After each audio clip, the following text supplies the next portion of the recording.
Hey everybody, we wanted to make this tutorial for you to show you the basic way that you can use Google Classroom and just give you a little bit of an idea of what you need to be doing each day. So this is your Google Classroom home page. Everyone's will look a little bit different depending on which teacher you have, but this is the basic layout. On the left hand side there is a box that says upcoming. Inside that box you are able to have a look at all the tasks that you have coming up. If you click on view all, it will open it up like this. When it opens it up, it will give you a list of all of the tasks that you've completed, that you have coming up. On the side here, it will show you whether you've completed it by saying it's got a tick, whether it is work that is missing, where it will say missing, or whether it's still coming up. This section here shows you all the due dates. Even if the due date has already passed, it will be listed there for you to have a look at.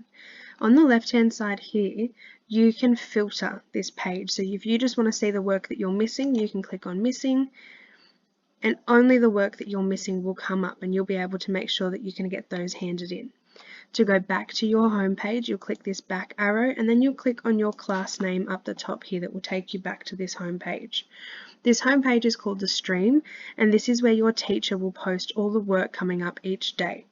These are your daily posts where your teacher posts the activities. If you have any questions, you'll comment it on this section. It's really important to keep checking your stream to make sure that you're keeping up to date with anything that your teacher has posted for you, to make sure that you know what work is coming up and if there are any announcements. At the top of the page there is a section that says classwork.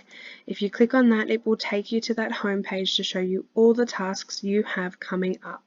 It's really important to keep checking this. It has over the side when the due date is, and it's categorized into the different topics. This is where you will keep up to date with the work that you have. Please make sure that you're checking that regularly as well. If we go back to the home page, if you have any questions, let us know. If you need any other tutorials, let us know. But that's a basic guide on how to work with your Google Classroom.